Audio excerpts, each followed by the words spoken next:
You've got yourself a free day. You want to spend it learning languages. The thing is, you don't know the optimal time for studying.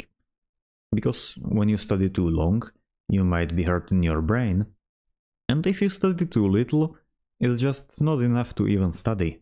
I will give you the answer to the optimal time you need to study for your languages. There's this cycle that our brain functions in, called Ultradian rhythm. It's these 90-minute cycles with some minutes of breaks in between them. In other words, 90-minute period, 10-minute period, 90-minute period, 10-minute period.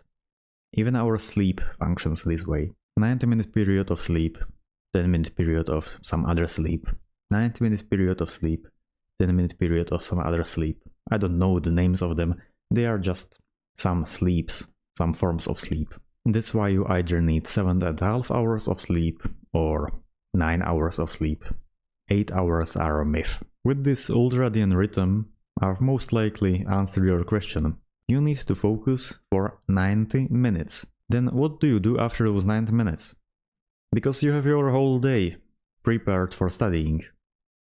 You need to take a 10-minute break. Just like in that cycle I described. 90 minutes of focus, 10-minute break.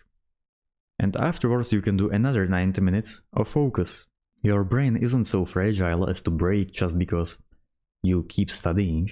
Especially if you follow this Ultradian rhythm. Because it is just so natural for it.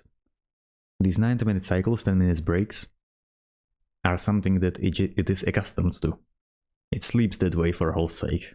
Though be careful, like with any language studying, those first 5 to 10 minutes of starting to focus on your language learning, of getting into that 90-minute cycle, will get you to the point of crying. It will be difficult to get in. It's called the transition time. And it's a transition time for a reason. You need to transition from that break time into the focus time, into those 90 minutes. Though for some people, 10-minute breaks aren't just enough. So you might want to extend them to up to 30 minutes. Between 10 minutes and 30 minutes, a break is alright. Though you then need to make sure that you are really focusing for those 90 minutes. Naturally, if you start feeling like slitting your wrist because you don't feel like studying anymore, you don't need to continue those 90 minutes. Just cut it off there and tell yourself that you will continue the next day. Though be aware that you will be hurting your pride.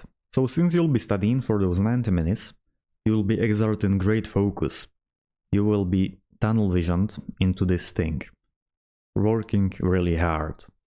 And you need some relaxing time afterwards. To relax, you need to spend those 10 to 30 minutes in a relaxed state naturally.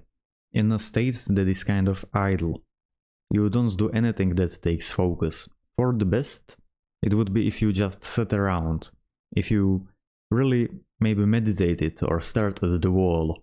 Though since that's painful in its own way, you might want to listen to a podcast or listen to music and not focus actively, but just get the subconscious passive bonus. After doing that for a few minutes, for those 10 to 30 minutes, you will feel de-stressed and actually feel like continuing with another 90 minutes.